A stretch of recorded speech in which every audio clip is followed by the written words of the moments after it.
नमस्कार दाजुभाइ दिदीबहिनीहरू, नेपालभरिबाट संसारभरिबाट हेर्नुहोस्। आज म तपाईँहरूलाई एउटा नौलो कुरा देखाउँदैछु। तपाईँहरू अचम्म पनि पर्नुहुन्छ होला। तपाईँलाई मैले देखाउन खोजेको के हो भने नेपालमै बनेको सेटेलाइट भनेर देखाउन खोजिरहेको छु। नेपालमा अन्तरिक्ष प्रतिष्ठान भन्ने हाम्रो आवास मास्के डाक्टर आवास मास्केजीको नेतृत्वमा एउटा प्रतिष्ठान छ। उहाँहरूले चाहिँ अब यो सानो स्कुल लेभलदेखि नै विद्यार्थीहरूलाई सेटेलाइट बनाउनको लागि के अरे तालिम दिनु भइरहेको छ र उहाँहरूले बनाएको सेटेलाइटको बारेमा म चाहिँ बताउन चाहन्छु। यो जुन कक्षा छ यो हेर्नुहोस्, यो चाहिँ एउटा किट हो। यो चाहिँ खास गरी विद्यार्थीहरूले सिक्नको लागि बनाइएको एजुकेसनल किट हो।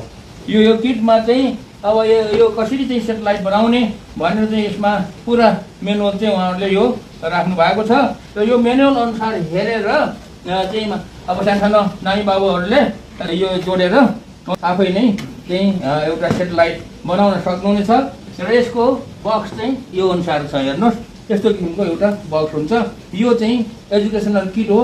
यो चाहिँ नानी बाबुहरूले सिक्नको लागि र यो किट चाहिँ उहाँहरूले अहिलेसम्म 200वटा भन्दा बढी किटहरू चाहिँ विश्वको 31वटा देशहरूमा चाहिँ बेचिसक्नु भएको छ र यो अहिले 1000वटा चाहिँ किटहरू बक्स चाहिँ उहाँहरूले बनाउनुहुन्छ र एउटा किटको मूल्य चाहिँ $110 छ। यो $110 किनेर तपाईँहरूले आफ्नो छोराछोरीहरूलाई कसरी चाहिँ सेटेलाइटले काम गर्छ, कसरी चाहिँ बनाउने भन्ने सिकाउन सक्नुहुन्छ। यो भयो पढाउनको लागि, सिकाउनको लागि चाहिँ भयो। र यहाँ जुन देख्नु भएको छ बाक्समा, यो चाहिँ एकदमै वास्तविक सेटेलाइट हो। एकदमै अन्तरिक्षमा गएरै कामै गर्ने सेटेलाइट हो र यो सेटेलाइटमा तपाईँहरूले देख्नुहुन्छ क्यामेरा। यो सेटेलाइट गएर माथि गएर चाहिँ यो चाहिँ पृथ्वीको हाम्रो चाहिँ फोटो खिच्छ र यसले अन्य सेन्सर, विभिन्न किसिमका सेन्सरहरू छन् र त्यो सेन्सरहरूले पृथ्वीको डाटा चाहिँ पठाउँछ र त्यो डाटालाई चाहिँ क्याप्चर गर्नको लागि अहिले हाम्रो नासमा चाहिँ एउटा ग्राउन्ड स्टेसन पनि बनाएको छ। यो चाहिँ वास्तविक सेटेलाइट हो। हेर्नुहोस्, अब यसमा यो सेटेलाइटको मुख्य पार्ट भनेको यही हो। मुख्य सेटेलाइट भनेको यति हो। हेर्नुहोस्, यहाँ सबै किसिमको सेटेलाइटले गर्नुपर्ने सबै किसिमको कामहरू यो यसमा छ। यो चाहिँ उहाँहरूले चाहिँ यहाँ नै चाहिँ एसेम्बल गरेको हो। यो पनि एकदम ठुलो इनोभेसन हो। त्यो चाहिँ एउटा बक्स भयो, यही हो सेटेलाइट। यसको बक्समा चाहिँ उहाँहरूले फिटफाट गरेर यस्तो किसिमको चाहिँ यो बनाउँदै हुनुहुन्छ। यो चाहिँ अन्तरिक्षमा गएर पठाउन एकदमै तयारी भइसकेको छ र यसको चाहिँ दाइ चाहिँ सेटेलाइट चाहिँ माथि अन्तरिक्षमा गइसकेको छ र यसको चाहिँ भाइ हो।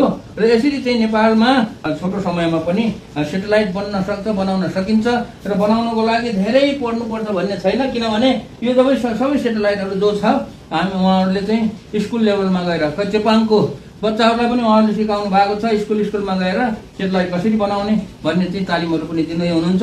हेर्दै जाउँ।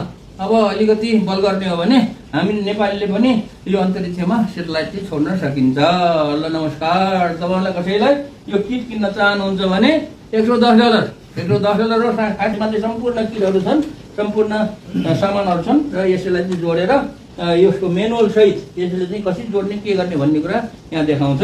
ल सम्पर्क गर्नुहोला, मलाई नै सम्पर्क गरे हुन्छ। किनभने यो सेटेलाइट चाहिँ सुरुमा चाहिँ आजभन्दा कति 6 वर्ष जति अगाडि चाहिँ राष्ट्रिय आविष्कार केन्द्रमा नै सुरु भएर त्यहाँबाट सुरु गरेको हो र उहाँहरूले चाहिँ अहिले आफ्नै चाहिँ प्रतिष्ठान खोलेर चलाउनु भएको छ। ल नमस्कार।